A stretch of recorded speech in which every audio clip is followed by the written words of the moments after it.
Praise the Lord, friends.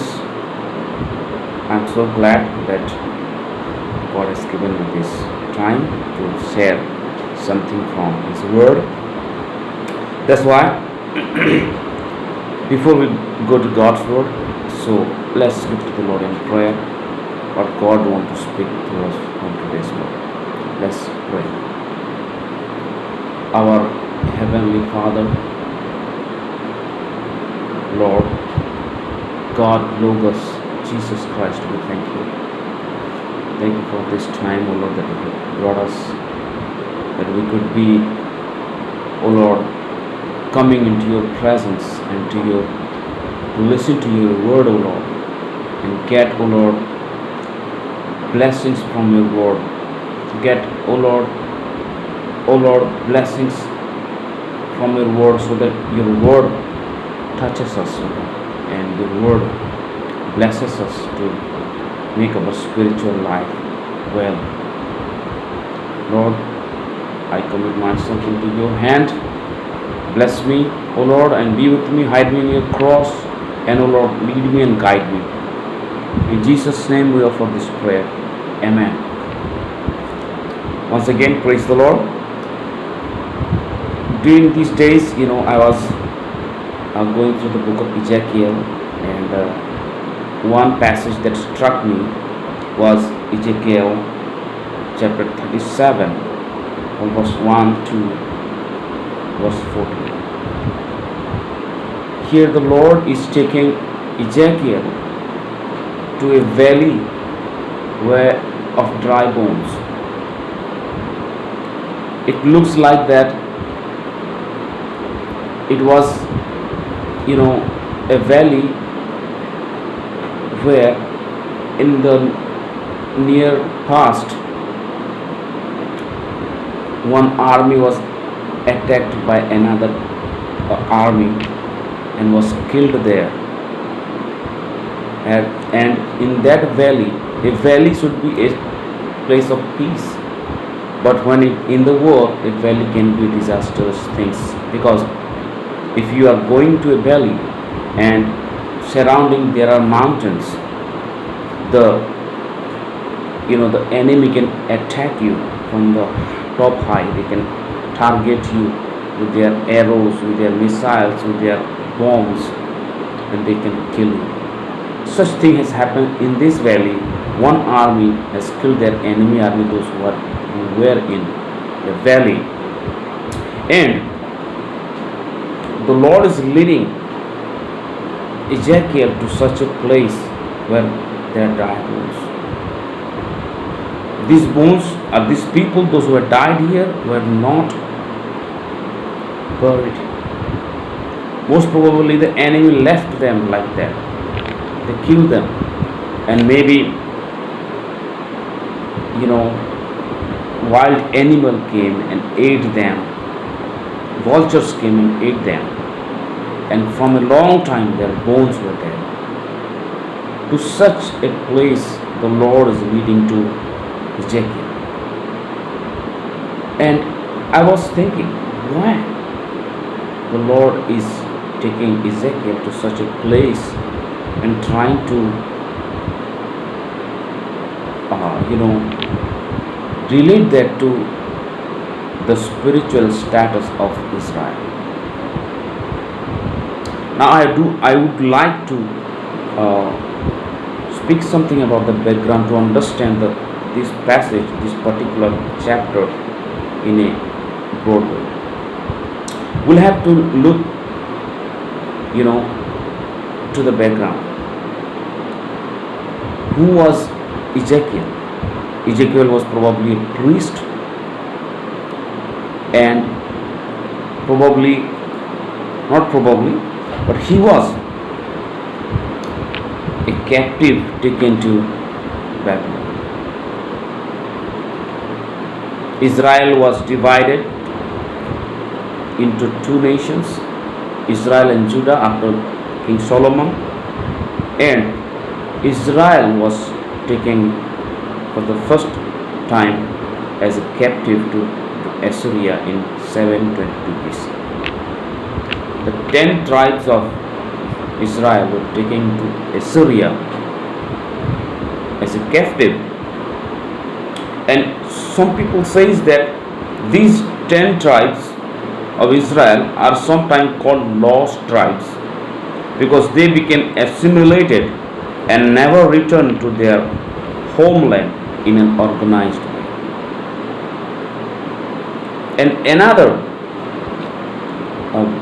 you know, exile happened by Babylon, by King Nebuchadnezzar in 597 BCE.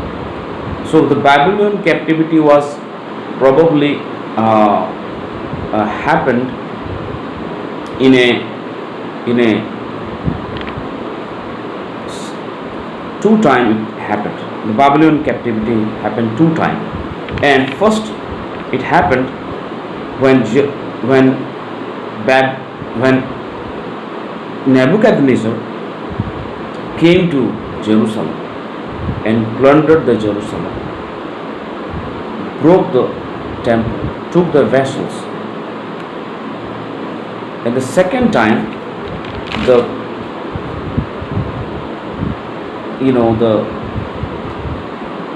captivity happened when King Zedekiah rebelled against Babylon or the King Nebuchadnezzar, and then again the Nebuchadnezzar had to come and plunder, kill the city, kill the city wall, and kill all the people out there, and took the people in captivity. So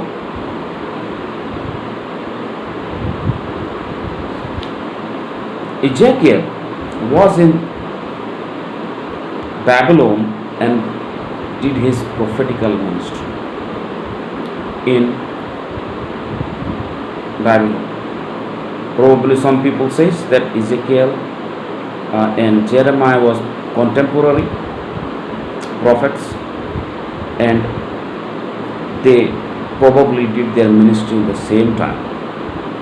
Well, these are the backgrounds when God strike Israel for their rebellion, for their idolatrous practices, what they got influenced from their neighbors.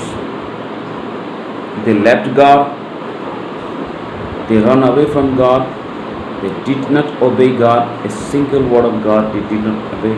They rejected the authority of Torah, and they rejected even the true prophets, true priests, and started following false shepherds, false leaders, false prophets. They started listening to it. Now Israel wanted to listen as they like. They don't want to listen God's word.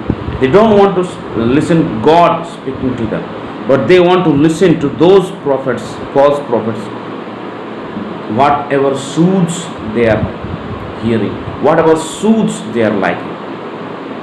So my dear friends, Israel was away from the Lord. It was not a single day that Israel went away. After Solomon, one by one king, if you read the kings and Samuel's, 1 Samuel, 2 Samuel, you will know how gradually the king were fallen and they came to this status, completely went away from the Lord. And that's the reason God brings his judgment. God is not the one who's waiting for your fault and the right, and the moment you run away from God, he punishes. Not like that. God waits, give chances after chances. God gives a lot of opportunity to us. He is gracious God and keeps on giving grace to us. But when we repeatedly and repeatedly tease him, we repeatedly disobey him,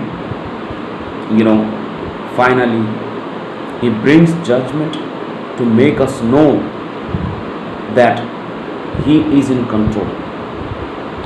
He's a jealous God. He don't want to give his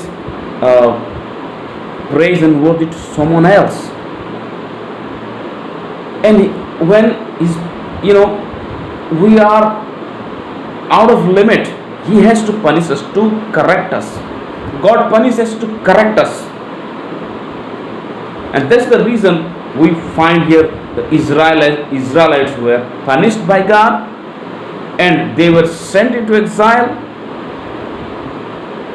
so that they will know God, that they cannot play with God.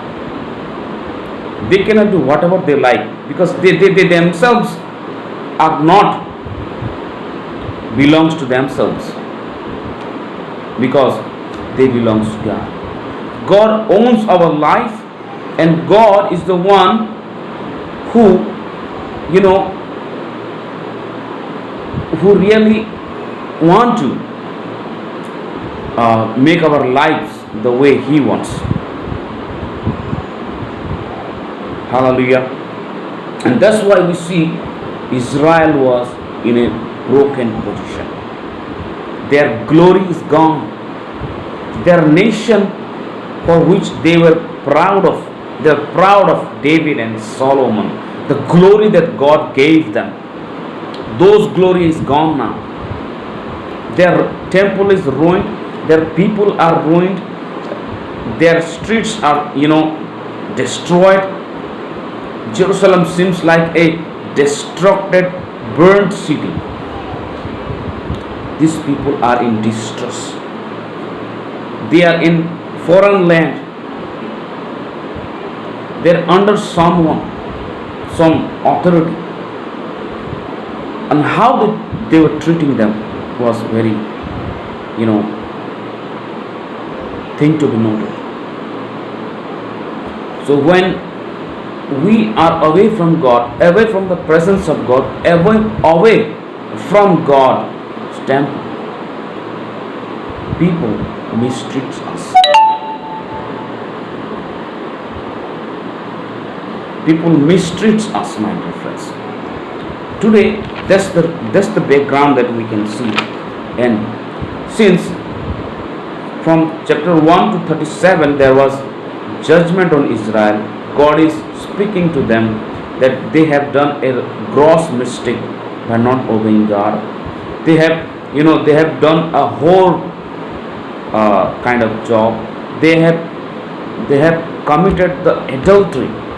God is speaking through Ezekiel by various notorious ways. If you read the first chapters of Ezekiel, and then he comes to in a judgment on several big nations like Egypt, Edom, Babylon, Syria, and the judgment to the nations. And then in chapter 36 onward, God's mercy and God's plan of restoration happens. Even if God judges us, he punishes us, he brings us into such a situation where we cry, where there is no hope, it seems like, where we feel abandoned, my dear friends. God is the way out for us. Because God loves us, he has a way out for us. He will never keep us punishing us all our life. He punishes for a purpose. He judges us for a purpose. He brings us to captivity. Many of us, we are in captivity. Maybe Israel was captive by a king, by a nation, but sometimes we are captive of our own sinful life. Sometimes we are captive of our own bad habits. Sometimes we are captive by our own ideology and thinking, ambitions. We are captive to it. our lifestyle were captive to. Our life, such lifestyles that were not pertaining to the Word of God, that is not, obeying the Word of God. Such lives, such things we are captive into, my dear friends. We are captive into our habits, we are captive into our sinful life. And sometimes our spiritual life is like these dry bones. Israel is like these dry bones who are not connected, who are scattered. The bones that fallen in this valley are scattered.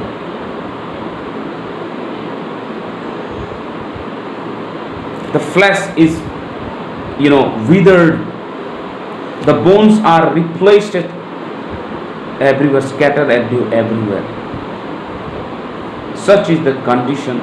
This passage shows the spiritual status of Israel. They were like dry bones. That's why the Lord is taking Ezekiel to a valley to show him that Israel's spiritual status is the same with these bones and this valley. But this valley, nobody knows it. Dear friends,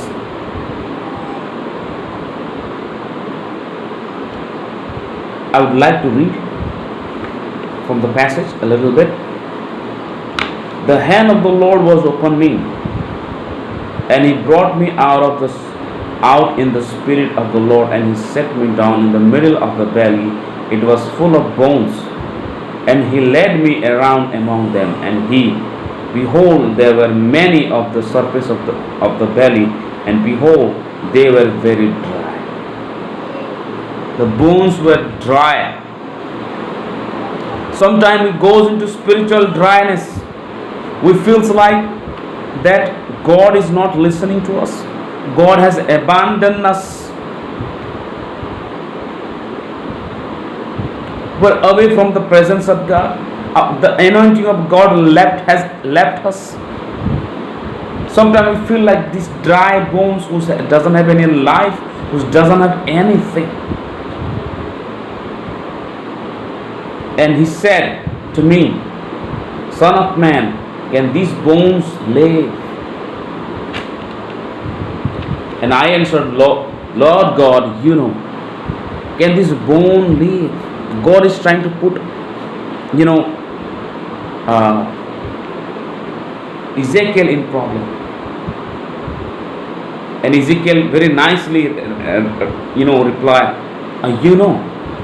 He doesn't say no or yes. He doesn't give answers in no or yes, but he says, God, God is trying to,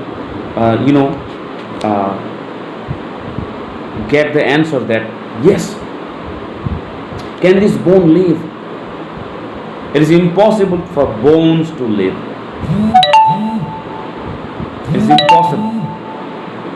But God is saying that by asking this question, God is trying to say that nothing is impossible for me.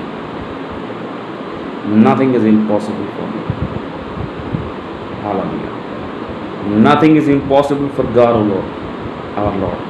My friends, and then God is telling, prophesy. He said to me, prophesy over these bones and say to them, O dry bones, hear the word of God. Dry bones never hear the word of God. Those who are spiritually disconnected from the Lord, those are spiritually dry, those are spiritually, dead. They cannot hear the word of God. And that's what happens. Many Christians, many servants of God, even they are spiritually dead and they don't listen the word of God. They do themselves as they like. But if the Lord joins the bones, if the Lord joins the skeletons, hallelujah. Four way I would like to see. Four way the Lord is, bringing these bones into life. I would like to speak those four things.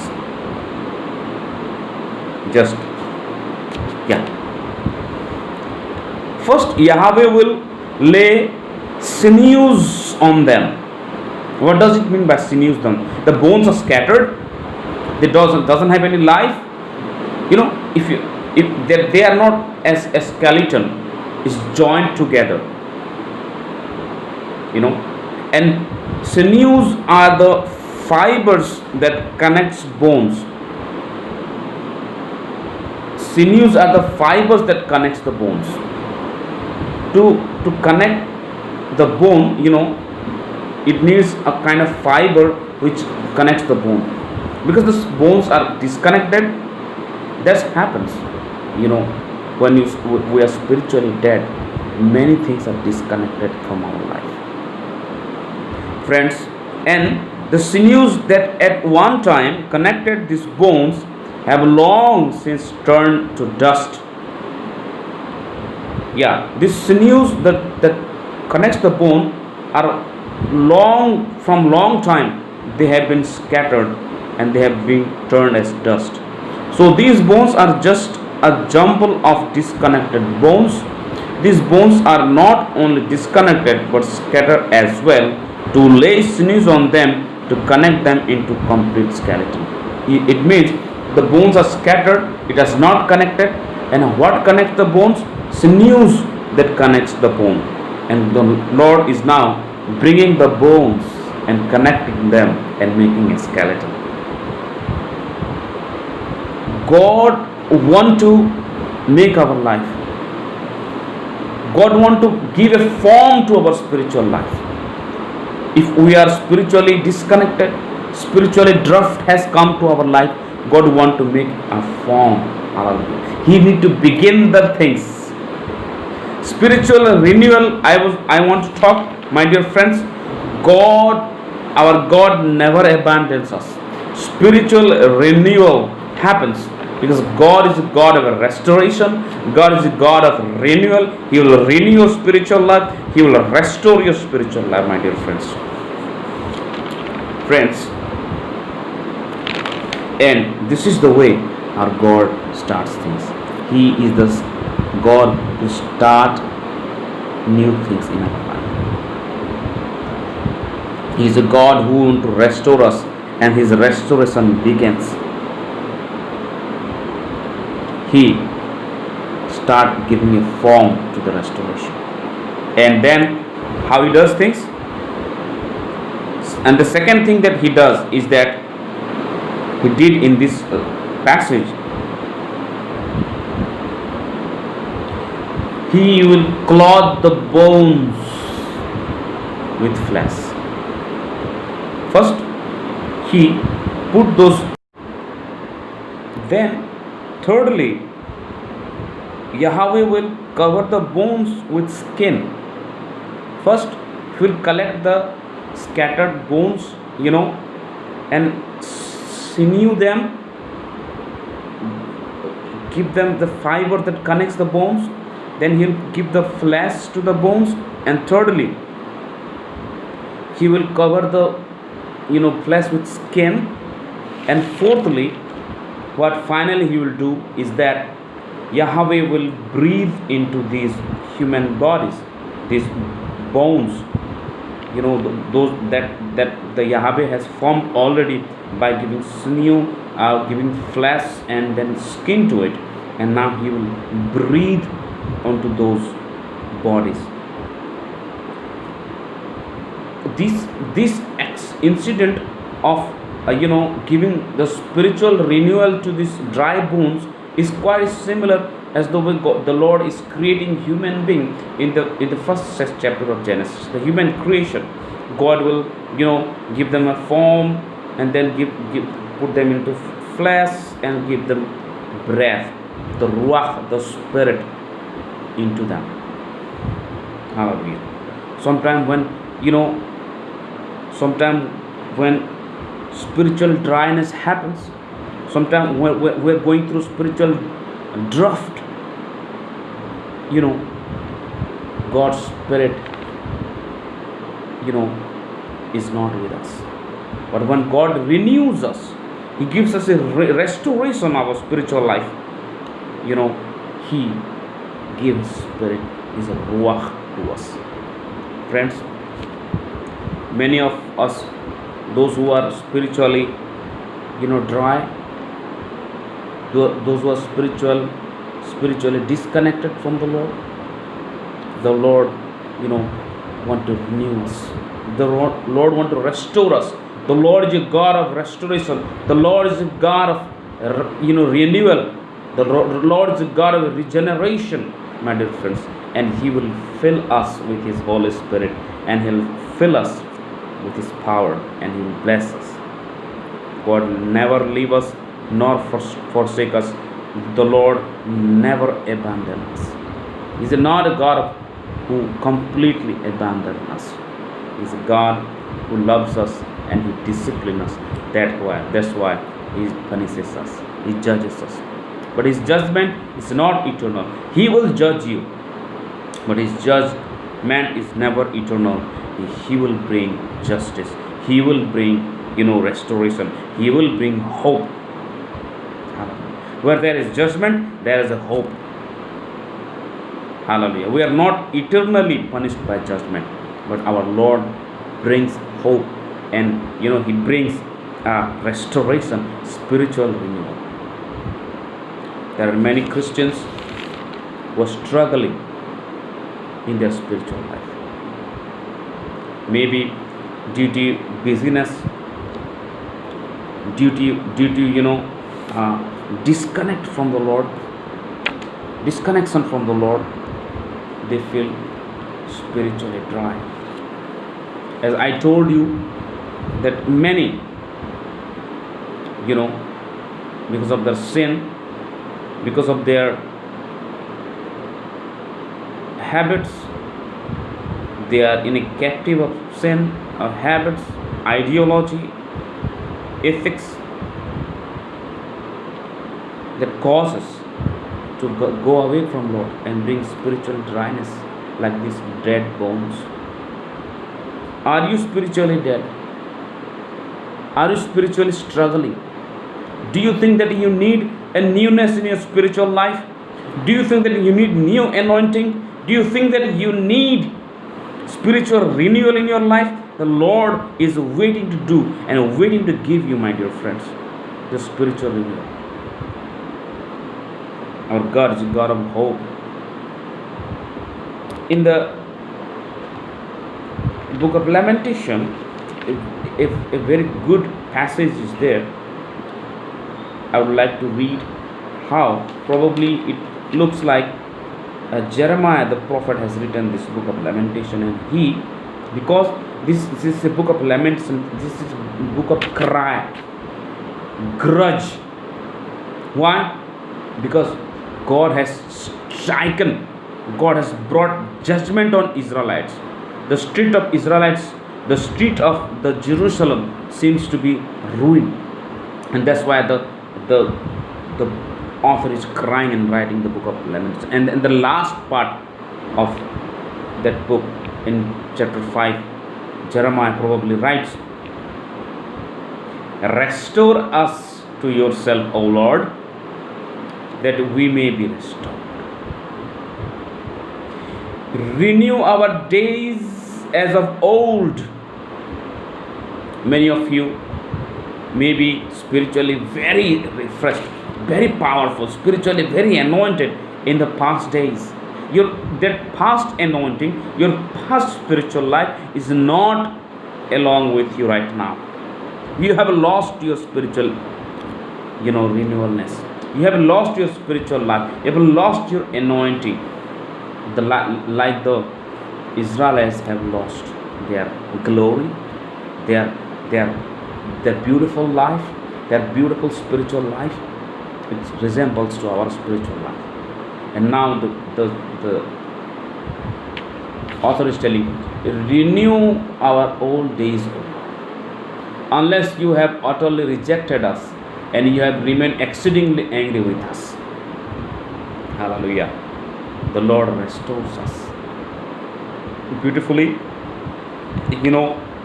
One more thing I would like to speak, as Paul is speaking to the Corinthians in 2 Corinthians chapter 5, 17 to 19. Paul is telling to the Corinthians that God has given us and trusted us to the message of reconciliation through Christ. God not only reconciles us to Him, He renews us, He restore us, He reconcile us to our spiritual status. So here he says, therefore if anyone is in Christ, who is a new creation, the old has passed away, behold, the new has come. He will give newness to us. Hallelujah. And then Paul speaks that all this is from God, who through Christ reconciled us to Him. God reconciles the non-believers through Christ. God reconciles the Christians who have lost their spiritual life, who has lost their spiritual, spiritualness, and their vibe, their anointing, their spiritual fire on them. God wants to restore those people.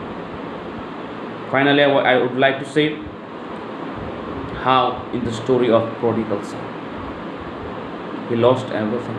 He lost hope. He thinks his father will give him a servant job, but the father gives, a surprise. Hallelujah. God is God like that. That father represents God.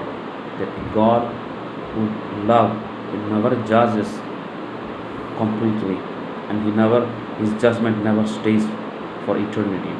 He will restore you. He will give us new cloth, new robe, and He will, hallelujah, welcome us. My dear friends, Lord bless you. That dried bones, are you dry spiritually? Israel was dry physically and spiritually. In many ways Israel was dried up, and the Lord wanted to restore Israel. And He said, I will make Israel like new Israel. I will make the Israel as they were in time of David and Solomon. The Lord will restore you. The Lord will renew you. The Lord will anoint you. His double blessings, His double anointing of the Holy Spirit will come on you when you submit yourselves. May the Lord bless you and renew you, empower you with His Holy Spirit, and renew, restore your spiritual life. May God bless you. Thank you. Amen.